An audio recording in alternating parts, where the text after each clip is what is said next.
condolences pour in for the family of former President George Bush.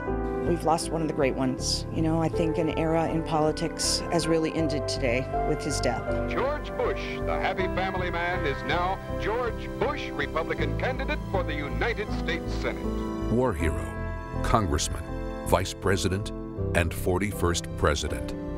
George Bush's life was rich, not only in public achievement, but also in private happiness. George is different from other people, truthfully. You can't find fault with him because he's generous and loving and kind. I'm sorry I said that, but it's true.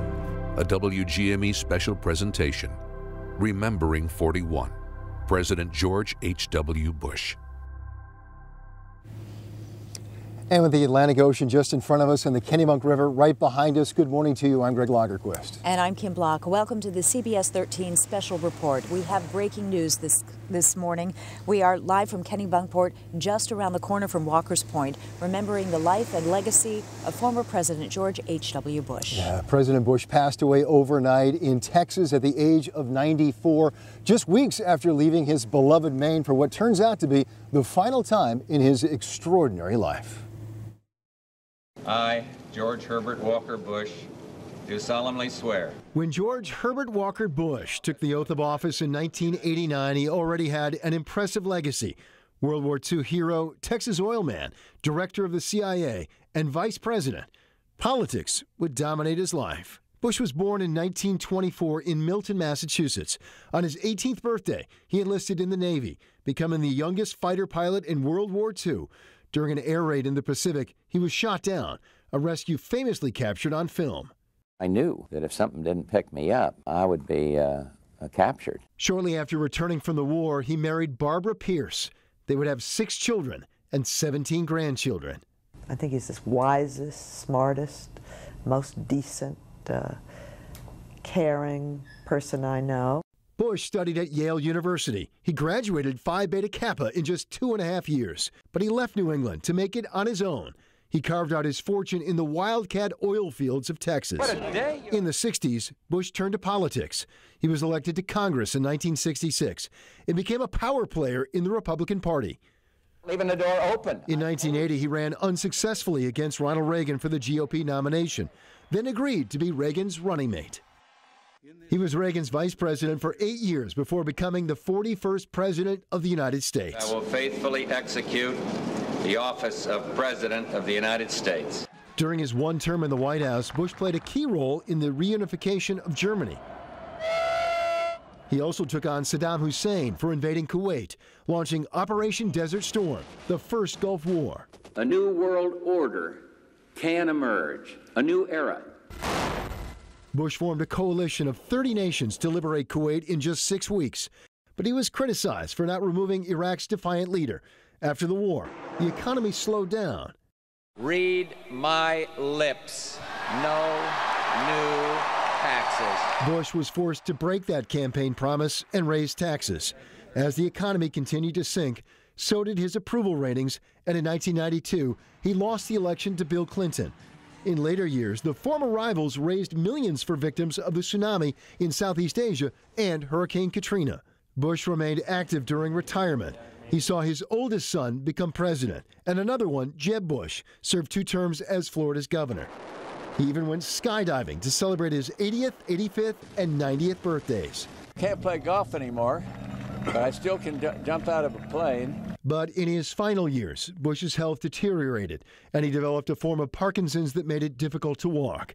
He used a wheelchair during a 2011 visit to the White House when President Obama awarded him the Presidential Medal of Freedom. In 2018, Bush was at his wife's side, holding her hand when she passed at their Houston home. He called her the most beloved woman in the world, his devotion to her to the end never failing.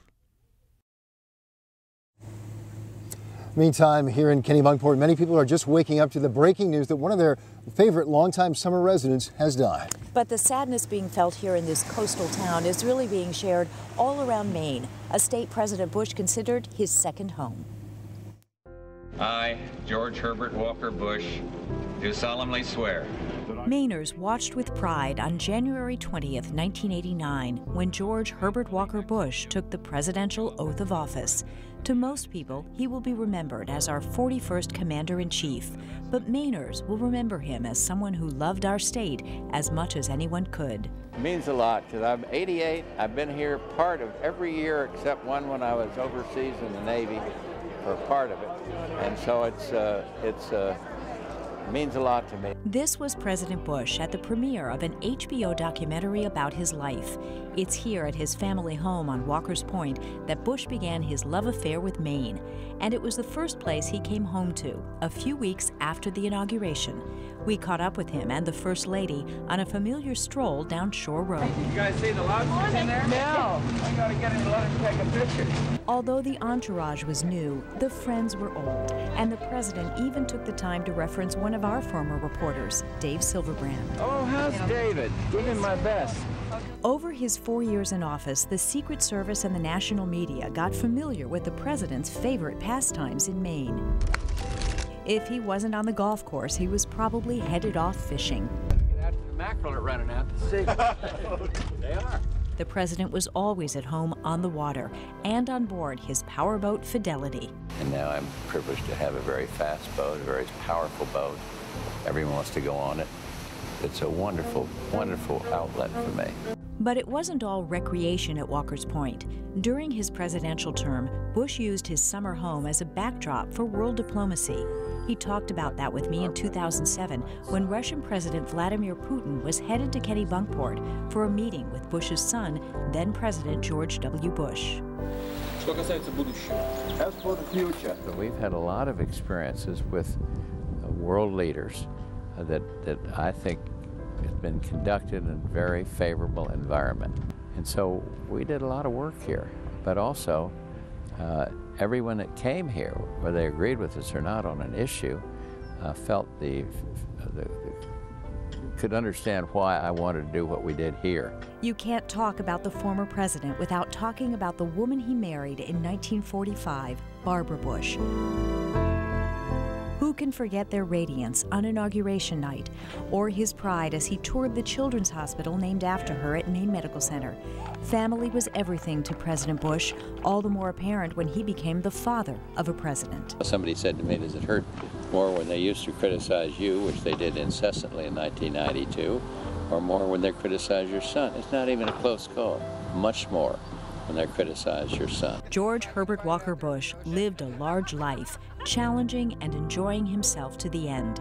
Whether jumping from airplanes at age 85 and then again from a helicopter at age 90, or soaking in the standing ovation at a Best of Broadway show for the Barbara Bush Children's Hospital.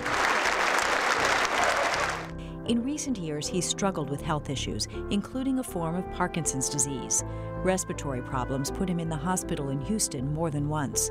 After one long stretch, he surprised everyone by bouncing back to toss a coin, the coin, at the Super Bowl, featuring the New England Patriots and the Atlanta Falcons at NRG Stadium in Houston. It was one of the president's last public appearances with his wife Barbara, capping off a large and meaningful life enriched by the peace and comfort of decades of Maine summers at Walker's Point. And it'll stay in this family. There won't be any Motel 6 out here. That's good to hear. Yeah, that's true. The country has lost a historic leader. Maine has lost a friend.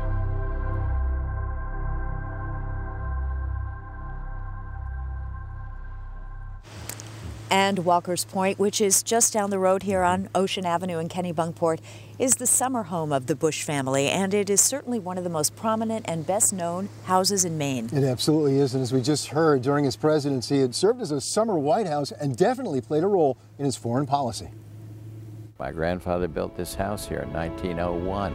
His father built a house about the size of that one the same year. And my aunt, maiden aunt, lived in one little house right there. So it's family for us. President George Herbert Walker Bush spent much of his childhood at his family's Kennebunkport estate. He and his wife Barbara would later spend summers with their 6 children. But when Bush became vice president and then president of the United States, it put Walker's Point and Kennebunkport on the map attracting leaders from around the world. In 1989, President Bush applied his face-to-face diplomacy with French President Francois Mitterrand at Walker's Point. A year later, with the president needing allies for the first Gulf War, the investment paid off. And later, when we wanted to have France on board in Desert Storm, I know that helped. He had more trust if you know somebody. With war on the horizon, President Bush spent many working weekends at Walker's Point with other heads of state. In 1990, King Hussein of Jordan visited the summer White House, as with leaders of Israel, Canada, the United Kingdom, and others. Remember when King Hussein flew in here just before Desert Storm. And as soon as his helicopter took off, in came the Saudis to talk about the other side of the possibilities of the Desert Storm. And so we did a lot of work here. Walker's Point continued to host world leaders under the presidency of his son, George W. Bush, including the leaders of Afghanistan and Kazakhstan, who both visited the elder President Bush at Walker's Point less than a week apart. And the following summer, 2007, Russian President Vladimir Putin met with both presidents 41 and 43 at the Kennebunkport compound, further cementing the seaside estate's place in history, a place of power and beauty. Well, we hope we haven't inconvenienced our neighbors. That worries me a little bit, but I don't think we have, and I think we have, because of my former job and our son's job, I think it has attracted a certain notoriety to Kennebunkport, but we don't want to be a part of changing the down-to-earth nature of Kennebunkport living.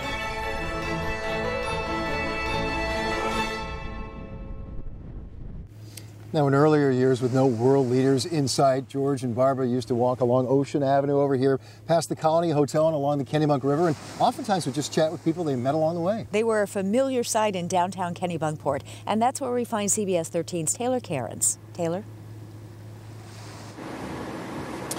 Yeah, hey guys, it's definitely a somber morning here in the Kennebunkport area as people wake up to the news of George H.W. Bush's passing, but some people have already made his mark downtown, and that's because right behind me in the center of the town square, you see that the flag has already been lowered to half-staff. This is right next to the Kennebunkport Christmas tree that is set up in the center of the square, and that's because later today they still actually have the Christmas prelude that's going to be coming through town. But speaking with people who are up and awake at this hour, they say all of their focus is on George H.W. Bush and the legacy that he is leaving here. Now, speaking with people on the road today, they say that they will remember Bush as a humble and kind man who would help anyone he met in person. Now, we also spoke with one person who is traveling to Canada today who says that Canadians will also be mourning George H.W. Bush as a great president. But for the people growing up here in Kennebunk and Kennebunkport area, he holds a special place in their hearts. And that's because one native says she hopes more people can act like the great George H.W. Bush. Basically, everything they did for the world, you know, while he was in office as president and everything, they did a lot to help the world out, and I just hope it can continue. Now, there was one business here in town that has a very special connection to George H.W. Bush, and that's because he's really good friends with the owners. And coming up at 7:40, you're going to hear why that connection is so special. But for now, reporting live in downtown Kennebunkport, Taylor Cairns, CBS 13 News. All right, Taylor, and already this morning and overnight, we started hearing condolences come in from world leaders offering their thoughts about the former president. We want to share some of those with you right now.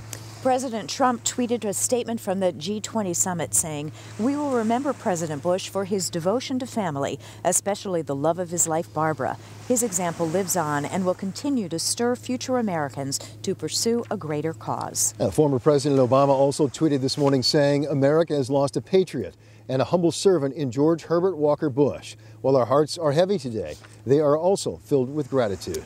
Former President Bill Clinton tweeted this, "I am grateful for every minute I spent with him. I will always hold our friendship as one of my life's greatest gifts." And the official U.S. Army account says, "Rest in peace. His time and legacy in office and to our country will not be forgotten. Our deepest condolences to the Bush family. Now, speaking of family, for all of his accomplishments, his proudest thing by far was, in fact, his family. He and Barbara Bush, of course, made presidential history. They had the longest marriage in presidential history, married for more than 73 years. And as you know, Barbara Bush passed away just this past April at the age of 92. Jana Brunello takes a look back at their remarkable love story, which began decades ago. You can't tell the story of George Herbert Walker Bush without Barbara. I fell in love with him practically at first sight. Their love story began at a dance in Greenwich, Connecticut. George was 17, Barbara 16. They were engaged when George left to serve in World War II. He named each of his planes Barbara, and the two kept in touch through letters. George wrote this one on December 12, 1943, about his excitement over seeing their engagement announcement in the paper. I love you, precious, with all my heart, and to know you love me means my life. How often I have thought of the immeasurable joy that will be ours someday. How lucky our children will be to have a mother like you. They're an amazing couple. Amazing couple. A life of service, a life well led. Both of them. Their love proven on paper. The original protected at the George Bush Presidential Library and Museum in College Station, Texas. The museum also holds Barbara Bush's wedding dress. The couple married on January 6, 1945, 2 weeks after George returned from the war. It started a 73-year marriage, the longest presidential marriage in history. One of the reasons I made the most important decision of my life to marry George Bush is because he made me laugh. Poppy and Bar laughed with each other until the end, in sickness and in health. He was by her side when she passed in April 2018, holding her hand as she left this life. The last time my mom went into the hospital, I think Dad got sick on purpose so that he could be with her. That's my theory, at least. Because literally a day later, he showed up with an illness. He came into her room when she was sleeping and held her hand. His hair was standing straight up. He had on a mask to improve his breathing. He was wearing a hospital gown. In other words, he looked like hell. Mom opened her eyes and said, "My God, George, you are devastatingly handsome." When Barbara died, George said he wanted to stay strong for his beloved wife and their family. 41 told us to cross the Bushes off your worry list. Now that George and Barbara are together again, we finally can. During the summer months when they were here in Maine, the Bushes could often be seen at Sunday Mass at St. Anne's Church right around the corner from us here and at many other places throughout town. As CBS 13's Jennifer Long explains, the President and First Lady made it a point to really be active members of their community and left their mark on this town that many people call home. It's the soundtrack of summer. Evening strolls in Duck Square and dinner by the Kennebunk River. It's easy to see why one might fall in love with this scenic seaside town. If stories and pictures tell true, that's exactly what happened to our 41st president. They've left a remarkable history here. Kirsten Camp has cataloged H.W.'s long life and legacy in Maine at the Kennebunkport Historical Society. When President George H.W. Bush was president, he would invite people to come onto Air Force One, go into the White House, Marine One, and oftentimes, as a token, he would give cufflinks or tie pins, and we have that on display here today. Presidential pins, tickets to the inaugural ball, a rare replica of Walker's Point. They all tell the tale of a president living and working in vacation land. But that's just part of the story. He has been an active member of the community. He didn't need to do that. He could have easily have fallen into the shadows and lived a very private life, but he hasn't. He's moved amongst us. He's impacted our lives. It's an impact that continues even now and heard all around town. They're all fun. I mean, if you see this is at Walker's Point. Bonnie Clement remembers one of President Bush's first visits to her general store HB Provisions, a visit that turned into a ride on Fidelity. He was getting a coffee and a donut. He loves our donuts, and he said, "What are you doing this afternoon?" And I said, "Well, I don't know." Helen and I were like, "Well, we're kind of working." And he said, "Want to go out on the boat?" And we're like, "Sure, we'll go out on the boat." What followed 15 years of friendship filled with golfing, trips to the White House in Houston, her wedding near Walker's Point. Clement says she'll remember HW's humor, captured in every single photograph on the wall. He'll always say something that is hysterical. And that's why most every picture, everybody, and he does, he makes you feel relaxed. And he just says things that are so endearing and just funny. They've been coming here for years. The presidential presence could also be found at Mabel's Lobster Claw. David Mulver is a server and remembers warmth from the man who loved his swordfish. I know one night when I was here, he got up and went to every table and just said hello after he'd eaten, and then they gave him a standing ovation. And he's just as personable as you could imagine. I mean, he's a great guy. Sonny Hutchins says Bush would get swordfish at Port Lobster too. He developed a relationship with 41 through golf and remembers him as any old Mainer. They'd walk up the street, you'd holler and wave, and that was it. And you didn't call on him for an autograph or anything. I had a standing rule. He didn't ask for my autograph, and I didn't ask for his. That was the standing rule. And it worked out well. Camp says these Bush stories are abundant, an oral history of a presidential mark on Kennebunkport. These people, they have a genuine connection to President Bush, and I get to hear those stories all the time. Her own Bush story revolves around her son, at the time a second-grade student writing a president on President's Day. And sure enough, my little guy got a letter back from President Bush answering every question very specifically. He sent him books on the White House and on the Secret Service and had it delivered to his second-grade classroom. Now, this little man is so excited to be president one day. He has learned that this great man took the time to write to a second grader. And it really did change his life. Kennebunkport is forever changed after falling for a president who loved back with all his heart. Something surely will be missing in its summers.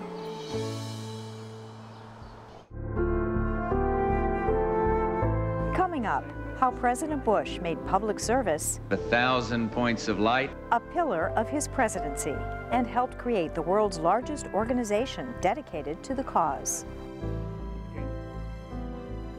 He was honest, thoughtful, civil, had strong differences with people. He was a proud Republican, had a tough race with Mike Dukakis in 1988, Bill Clinton in 1992, but he's a class guy. And he listened to people, and he really believed in the ideals of America. With George H.W., we've lost a real gentleman, a class guy, and a true American patriot.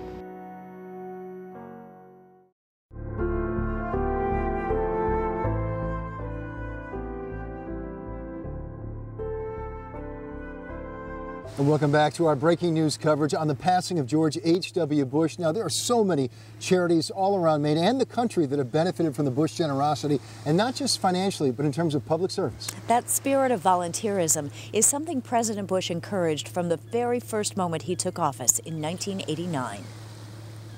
On his inauguration day, President Bush began by encouraging each and every American to help shape the country's destiny. The president said it starts with each of us doing our part to help others. I've spoken of 1,000 points of light, of all the community organizations that are spread like stars throughout the nation doing good. That call to action did spread and became the Points of Light Foundation. Decades later, in the summer of 2013, that legacy of volunteerism was honored at the White House by then-President Barack Obama. It began with a moving tribute by the president's son, Neil Bush. Any definition of a successful life must include serving others. My dad doesn't just say these words, he means these words. and he lives these words. On that day, the Points of Light Foundation gave out a volunteer award for the 5,000th time. It chose a couple providing meals to millions of children around the world. President Bush beamed from the podium, savoring the words of his successor. You've described for us those 1,000 points of light, all the people and organizations spread out all across the country who are like stars brightening the lives of those around them. But given the humility that's defined your life, I suspect it's harder for you to see something that's clear to everybody else around you, and that's how bright a light you shine. President Bush did not speak in public much these last few years, but that day it only took a few words to convey his gratitude. First, of course, thank President Ms. Obama for this wonderful hospitality. It's like coming home for Barbara and me. Reflecting on that day a few months later, the president's son, Neil Bush, sat down with me at the Bush compound at Walker's Point. It really turned into kind of a tribute to Dad, honestly. When he was when he was rolled in, it was just such a great feeling of, a great feeling of respect and in honor of his amazing commitment to promoting volunteerism and service, and probably a little tip of the cap to his incredible, history of service himself. President Bush may have passed on, but his light will live on in the spirit of volunteerism and community service he inspired in so many. This is one issue where Americans can come together. We are one America when it comes to service.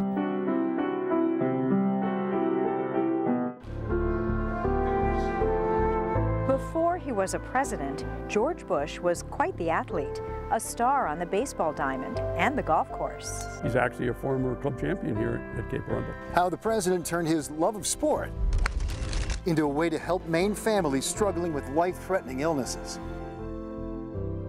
Maine was their home. If you spoke to them when they were down in Houston, they couldn't wait to get back to Maine and the Barbara Bush Children's Hospital. It was not uncommon for President Bush to accompany Mrs. Bush. They've been here a number of times. There's all sorts of different stories about those visits, but no, they've given their time and treasure to the state of Maine and to Maine Medical Center.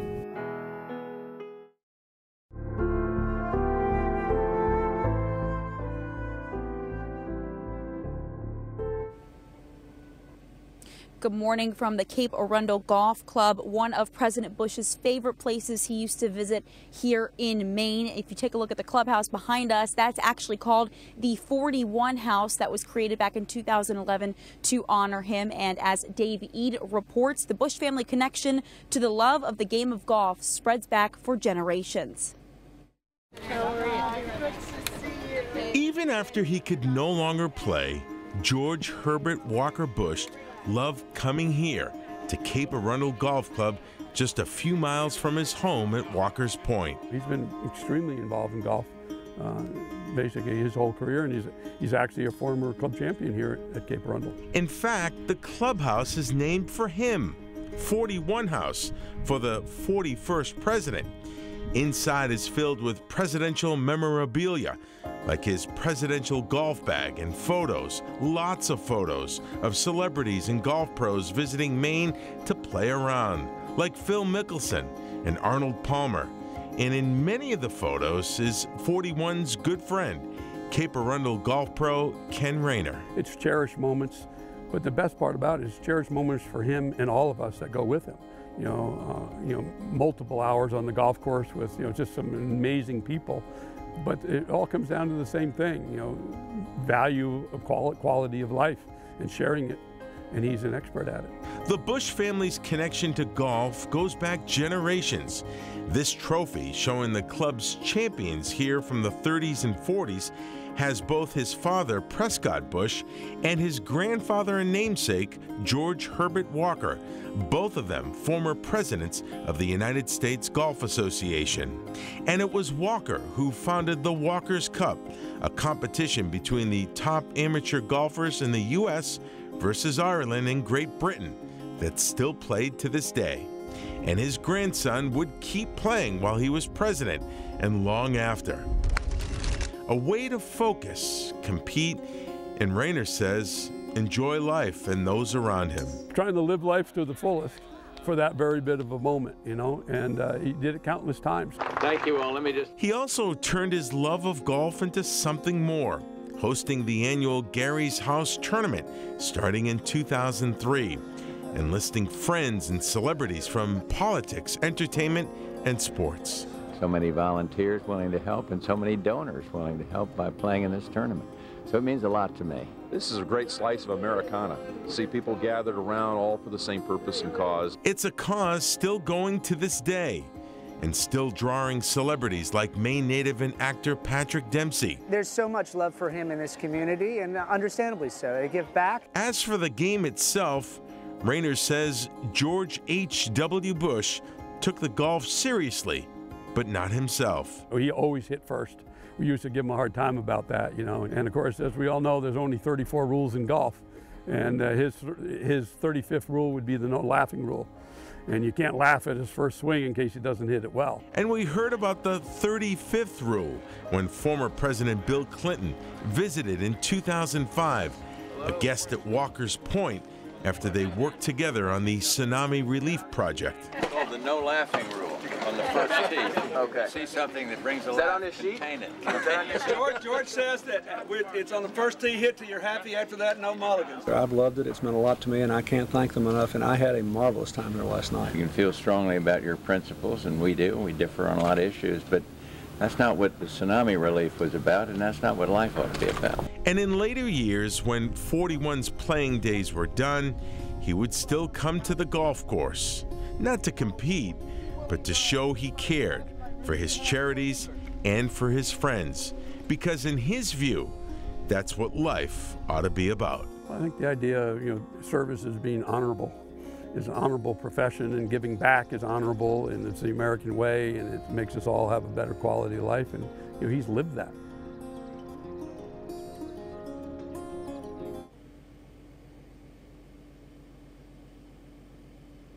Now, the golf club is closed for the season, but any tributes that happen here will occur over the summer, and the 41 house will, of course, remain a lasting legacy here for Bush, representing his love, of course, for this course out here, and as well as the game of golf. Reporting live here at Cape Arundel Golf Course, I'm Taylor Gleason. Kim and Greg, back to you. All right, Taylor, thanks so much. We do want to mention at this point, we haven't heard officially yet, but the expectation is that the golf tournament that bears President Bush's name at Cape Arundel will happen in 2019 and beyond. And as you heard, that golf tournament benefits Gary's House. Here's a closer look at what that house means to Maine families. This room is actually named after their daughter, Robin Bush. George and Barbara Bush's daughter, Robin, was just 3 years old when she died of leukemia. Barbara Bush wrote about it in her autobiography. The former president and first lady have always had a soft spot for children and families struggling with life-threatening illnesses. Families like the Pike family of Kennebunk. He was a young man who had cancer. He watched his parents experience difficulty finding a place to live while he was undergoing treatment. And he basically said to his mom, there's got to be a place for people like us. And 7 years after he passed away, Gary's House was born. Gary's House offers lodging and support to families with loved ones in nearby Maine hospitals. There is a $15 a night fee, but even that is negotiable. Well, we would never deny anybody based on their ability to pay. As a matter of fact, most of our guests do not pay if they can't. The director of Gary's House says that affordable lodging is only possible because of the generosity of the Maine community. The Bush family has helped support Gary's House through the George H.W. Bush Celebrity Golf Classic in Cape Arundel for many years. This Gary Pike concept of having, you know, a place where people can go as their little ones are suffering is just wonderful. In the earlier years, of course, he played in the tournament, and he would play a hole with every team on the course. And people are just starstruck when they see them. It's really exciting, as am I. The hundreds of thousands of dollars raised through the tournament have helped sustain and expand Gary's House, and the Bush influence is both seen and felt. It's amazing how many guests come in and immediately notice the references to them. They'll say, does George W. Bush live here? Does he work here? You know, does he come here? I am aware, only because of the pictures in the house of him. I knew he must have something to do with the home, you know, and that's awesome. Tammy Bragdon and Julia Howard were guests at the house when Tammy's mother was in the hospital. They say Gary's house made all the difference. It's totally amazing. I'm so thankful in every way. It's a beautiful home. It's a home away from home. Clean sheets, beautiful, nice comfy beds, awesome kitchen. It's just a beautiful place to be. And just another example of the lasting legacy President Bush leaves in Maine. It is so true. Over the years, George H.W. and Barbara Bush invested in so many charities that continue to make a difference in the lives of people all around the world, including right here in Maine. CBS 13's Jennifer Long takes us inside the First Families Museum and shows us why the display that was on exhibit this past summer was the most important one of all. If you're looking for a trip back in time, it really is a glimpse into the past. Look no further than the Kennebunkport Historical Society's First Families Museum. The house is authentic. It is like walking through time. Director of the museum, Kirsten Camp, showed us around, and while the impressive Greek revival is 1850s through and through, what's tucked away in the back room is history from a different era. The yellow boards around the room literally tell the story. They start at the very beginning and they end just past his presidency. And it talks a lot about his life. Starting in 1924, this exhibit chronicles the life of President George H.W. Bush, with everything in here coming directly from the former First Family. Everything was personally given to me by the Bush family, by the Presidential Library. Everything has a very personal place. You're able to touch it and feel it and stand next to it and ask questions about it. The photo of Barbara H.W. kept in his pocket during wartime, a replica of the jacket that kept that photo safe. This is a replica of his flight jacket that he had during World War II. September 2nd, 1944, when he shot down over the Pacific in the Barbara II. The exhibit changes from season to season. Camp says this one is special. This is my favorite, and we've had some really amazing things in here. It highlights something near and dear to the Bush family, a tradition of giving back. These charities exist primarily because of the support of the Bush family, and they've done a tremendous amount of good in the world today. I know they should be incredibly proud of it, but they're so humble that I doubt they realize just what an impact they have made with these particular charities. The items are unique to one of the Bush's 5 main charities. An excerpt from H.W.'s inaugural address referencing points of light. This is him to a core. The groundbreaking at the Barbara Bush Children's Hospital. The shovel that was used to break ground on the hospital, and the dirt was still on it. And they were so careful to tell me, please don't lose the dirt. Pictures from the M.D. Anderson Cancer Center, programs from the 90th birthday celebration, raising funds for the Barbara Bush Foundation for Family Literacy. Instead of celebrating the birthday, give money. I mean, this is right to the essence, isn't it? And a special gift from the Bush-Clinton Tsunami Fund. Everybody who comes through here looks at that boat, and I say to them, it was on President Bush's desk last week, and today it's here. Camp says the items are a physical representation of something not as tangible, the calling to give back.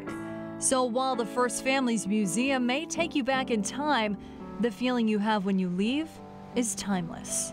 I'm so proud of it. I'm so proud of this exhibit. I think that if it encourages 10 people to get involved and to volunteer and to give back to their community or to give back to an organization that does so much good, then I've done my job. And the Bushes have definitely given back the way that he wanted to in his 1,000 points of light. We all can give back. President Bush's impact on so many organizations and events is undeniable, but we would be remiss this morning if we didn't take a moment to mention some controversy that came up later in his life. It was just last year, 2017, that up to 10 women claimed that the former president had groped them at various points over the years, most of the incidents coming during photo opportunities. Now, through a spokesman, the former president apologized for some of the incidents and didn't deny any of them. Through his spokesman, he says, simply, he does not have it in his heart to knowingly cause anyone harm or distress, and he again apologizes to anyone he may have offended during a photo op. Coming up, we head just up the coast to the University of New England, where the First family had a special connection. This is a place where I think you see the Bushes as people. The presidential history on display and how you can see it when we come back.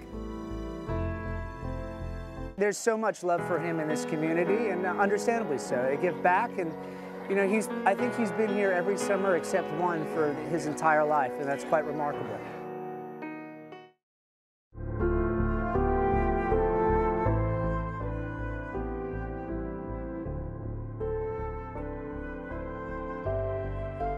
Welcome back to Kenny Bunkport and our special coverage of breaking news involving the passing of former President George H.W. Bush. Of course, George and Barbara Bush made such a connection in the community to so many people, leaving such lasting friendships and memories. In fact, for one Kenny Bunkport couple, the Bushes were there for the most important day of their life. CBS 13's Taylor Cairns joins us now with more on that. Taylor?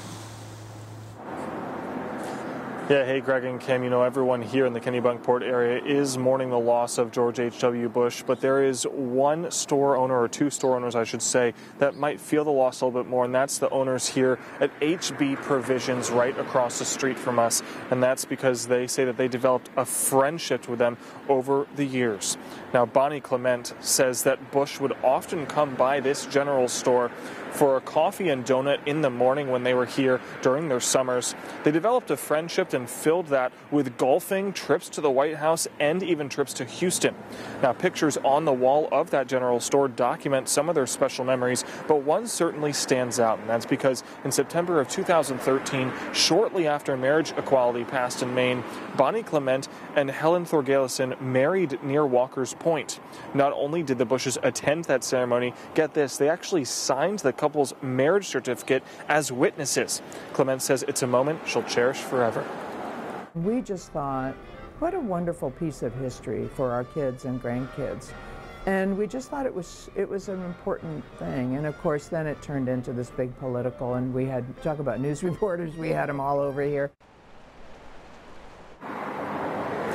Now, the family spokesperson says, speaking of that political aspect of it, the Bushes wanted to clearly state that it was just two private citizens attending the wedding of two of their really close friends. And speaking with their close friends this morning, they say that they are very, very sad over the loss of George H.W. Bush. They say, however, they knew it was coming at some point in time, and they're just glad he's at peace with his wife. For now, reporting live in Kenny Bunkport, Taylor Cairns, CBS 13 News. All right, thanks so much, Taylor. Well, with a lifetime in the public eye, George and Barbara Bush had collected many, many friends from many walks of life. They absolutely did, and one of those friendships actually combined one of the former president's other passions, his love of baseball. It was a friendship born over baseball, lobster bakes, and much more. Dan Burke, former CEO of ABC and founder of the Portland Sea Dogs, and George H.W. Bush, former president and frequent fan at Hadlock Field. As a friend to my parents, he was unbelievable, just thoughtful. Burke's son, current Sea Dog chairman Bill Burke, says the friendship began long before those days at the ballpark.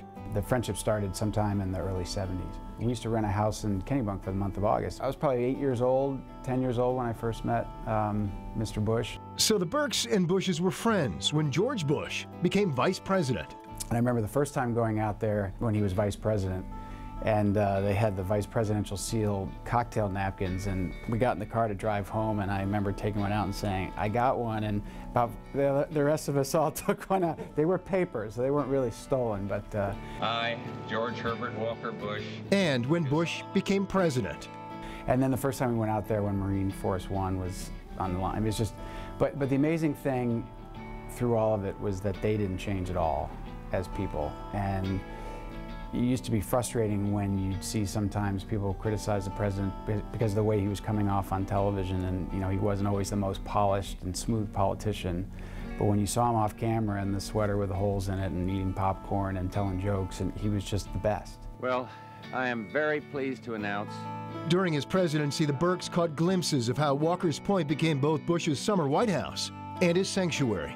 And we were invited to his home one of those evenings, and we walked in, and he and Brent Scowcroft were watching CNN And you could tell in every other apparatus they were as connected as they would ever be being in the White House. But what you saw was a guy who had the weight of the world on his shoulders, but he was in this beautiful place getting some relaxation during the day, but he was never far from what the issues were and what his responsibilities were.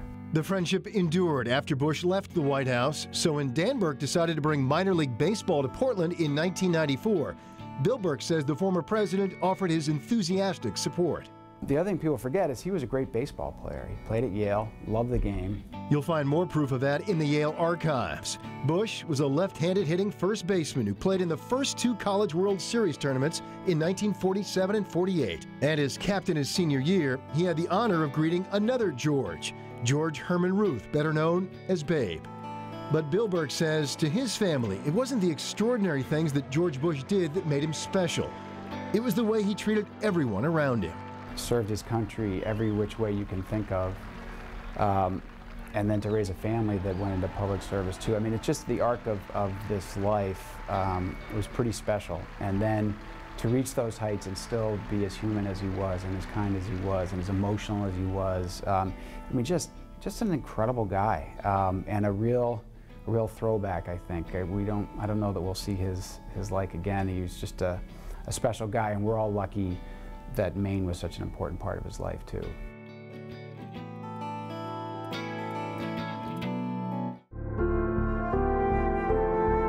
Still to come, a few things you might not have known about George H.W. Bush. Barbara Bush and Poppy Bush. See more of this vintage video that even the Bush Library didn't know existed until recently. For their combination living room, bedroom, that's right for entertaining, right for living. He once lived in Lewiston and was part of what you might call an early infomercial.